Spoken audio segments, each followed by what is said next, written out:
Hello, Case for interwebkaiju here. I have been a Mortal Kombat fan all my life, and the new movies just came out, so to hype myself up for that, I watched and rewatched all of the live-action Mortal Kombat movies and TV shows. So I'm going to be going through and reviewing all of those, and we'll probably throw in all the games somewhere in the midst of that. So this will probably be a lot longer than the normal one, but hopefully you enjoy. Mortal Kombat 1995. I didn't realize how much unfluid exposition dialogue was in this movie. How many times are they going to say flawless victory when that's just not the case? The interpersonal relationships between our characters seem to happen quickly and mostly off screen, but even with all these faults, the movie is tons of fun, brings our video game favorites to life well enough, features a killer soundtrack, and most importantly for a tournament movie, delivers on entertaining fights. Mortal Kombat Annihilation. Way too many unnecessary flips and spins. A lot of weird cuts where a character is suddenly facing the opposite direction than they were a frame ago. Male ninjas look awful. Not sure why they didn't just reuse the Scorpion and Sub-Zero suits from the first movie or model the suits for all from those. I can excuse most of the acting and recasts. I do enjoy seeing so many characters from the games, even just cameos, but Shinnok is just terrible in terms of adaptation and as a character in the film. Also, Nightwolf was useless here. Should have either been just a cameo or given a bigger part. The music is good at times and the fights are entertaining enough, clearly a step or two below the first one, but the people saying that this is the worst movie ever clearly haven't seen half the films I have.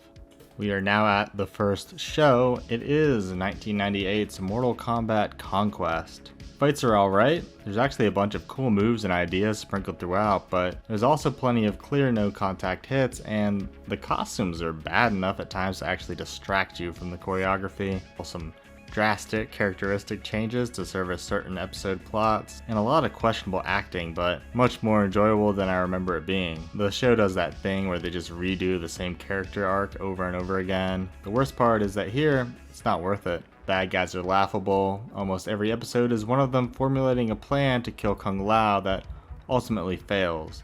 Outfits change mid-fight, visible boom mics, very obvious stunt doubles for all the female fighters. There were some actually good episodes, usually involving newly introduced good guys, but they always end up dying before the end of their debut. Overall, the series is kind of a chore to make it through. I'd rather rewatch Annihilation. Oh, and Ava Mendes and Jamie Presley are here for some reason. 2011 saw the web series Mortal Kombat Legacy. It's split into different character backstories, some taking 2 episodes, others just 1. The first episodes are Sonya, Jax, Kano, and Stryker. The next is Johnny Cage. These mostly just feel like episodes of an average generic action show full of wobbly cameras and cheap visual filters. I get that this was a web series, but I'm not going to pretend something is good when it's not. Cage episode at least has fun cameos from Victor Lucas and Ed Boon. There's a few decent ideas, but they're just lifted from the 95 movie where they were done much better. The next 2 are about Kitana, Melina, Sindel, King Jared, and Shao Kahn. It's fine. The mix of motion comics and live action is at least interesting. The next one is Raiden trapped in a mental hospital, which is finally a new story, so it's not reminding us of better media. Scorpion and Sub-Zero are next, and as you may have guessed, it's the best. Visually better, and the fight is the best out of the bunch as well. Would go as far as saying these episodes are actually good. Sector and Cyrax end the season. Fights are mostly off-looking CG, but does feature comic and many a Mugen character Hydro, so that was a cool surprise. Worse than Annihilation, but I guess better than Conquest just due to the fact that it will take up less of your time. Alright, let's take a break and talk about all of the games. Mortal Kombat.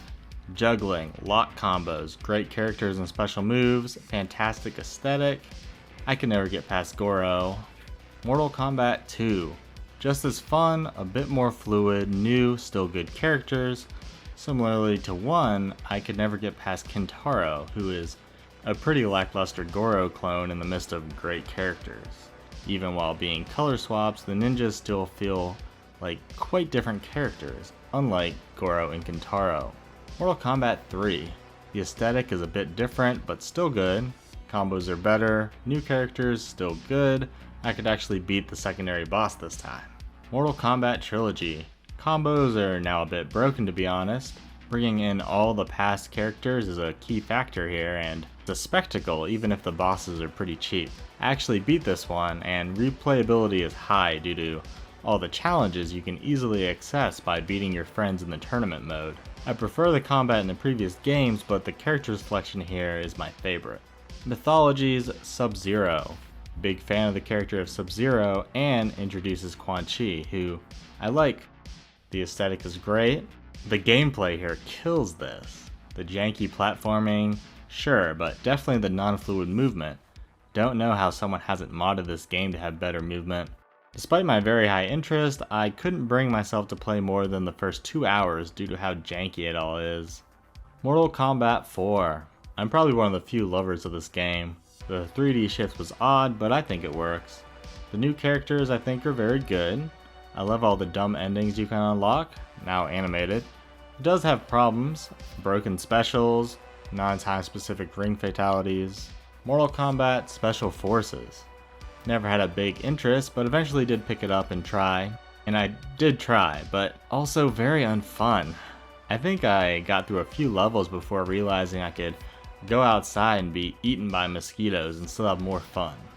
Deadly Alliance. I was all about this game when it came out. Gameplay is more typical to the other 3D fighters as opposed to the feel of MK4. Combos are actually fluid. You could switch between 3 different fighting styles in fight, unlike the newer games. The only real problem I have is that the weapon impaling is a bit too much of an advantage. Deception. The problem with this game is that it feels a lot like the previous game. Same could be said about MK2-1, but I feel like this late in the franchise they could have done more. Minigames are fun. Shaolin Monks. This is a fantastic game. This is how the combat in Mythology should have felt, plus co-op. I can't recommend this game enough, one of my favorite games in the series. Armageddon. This is the Trilogy version of this generation of games. Lots of characters though, many of them are dumb. Some characters like Motaro don't work well in this setting. Custom fatalities are super lame. The best part of this game is the kart racing minigame and the ability to create a fighter. Mortal Kombat vs DC Universe. This one I think gets more hate than it deserves. It's surely not wonderful, but works.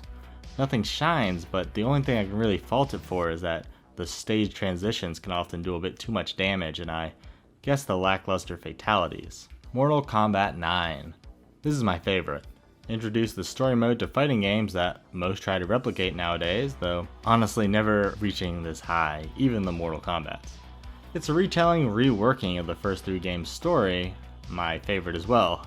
Also bringing in a bunch of those characters. This is a major nostalgia grab, but it works thanks to the phenomenal gameplay. Combos are good, but almost every other special move has a counter special move, so if you're less into combo memorization and more into proper reaction memorization and testing your reaction time to execute them, this is the game for you. Introduce X-rays, which I think work very well, and you can usually counter with your own X-ray if you're fast enough. If anything, another spectacle. Also, co-op towers. Honestly, beating the co-op tag tower on the hardest difficulty with a friend is one of my gaming achievements that I hold the most dear to my heart. Mortal Kombat 10 or Mortal Kombat X. I like about half of the new characters, which is more than I could say for anything post-Deadly Alliance. I like that they brought back the 2 MK4 baddies, but the story mode this time is a bit too militarized and less martial arts for my liking. Fighting styles are again split into styles, which limits combos honestly, especially if you got used to the amount of creativity you get into the last game. The fact that you can't switch on the fly like the PS2 era games is annoying. The guest characters here are a lot better than the last game, though set in motion having too many of the DLC characters being guests. Mortal Kombat 11. Gameplay has changed again. Now instead of 1 meter, there's an offensive and defensive meter. These usually just limit your mobility.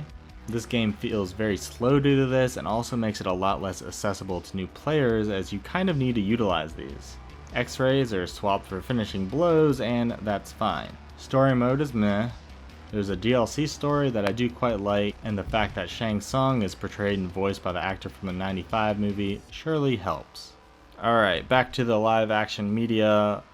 Mortal Kombat Legacy Season 2 from 2013. The Sword of Evil Liu Kang is unique and memorable.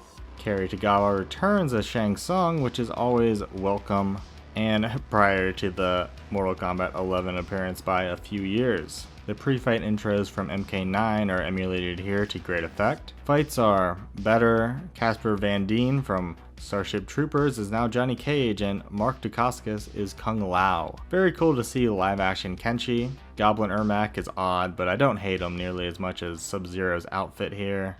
Kung Lao's tournament costume is also bad, and there's still some bad CG, but this season is pretty enjoyable. The worst part is that it ends on a cliffhanger, which was never ever resolved. Apparently, at least some episodes of Season 3 were shot, including one with Cassie Cage, but were never released for one reason or another. But Season 2 is, I guess, the second best out of the live-action Mortal Kombat so far after the 95 film. Mortal Kombat 2021. Movie starts off strong. A lot of the Sub-Zero scenes are awesome. Invisible Reptile stuff too, but if the game's taught us anything, it's that Human Reptile is much better than Lizard Reptile. Sonya's good. Plenty of little Easter eggs, not big on the name drops, but a picture of Nightwolf, Chinook's amulet, and Katana's fans are nice. Was glad to see sort of forgotten game characters have decent roles. This is the best live-action animality, even though it doesn't call it that. A bunch of the comedy lands. For a movie that prides itself in its bloodshed, the CG blood looks way overly shiny a lot of the time. Jax's arms look awful. I'm not against the film making new characters, but Cole is pretty lame. The worst part, Mortal Kombat never even happens. Or did it, just outside of the regular rules. And Shang Tsung just gives up without fighting. The in-movie world's rules aren't really fleshed out. That sequel tease for a fan favorite character, does he have the birthmark? If so, did Shang Tsung already send assassins to kill him while this movie was taking place? If not, is he allowed to fight in the tournament? I don't know, but this movie's fun and has plenty of good ideas in the midst of the fights. I still prefer the 95 movie and I think Legacy Season 2, but that one just by a tiny bit. Thanks for watching.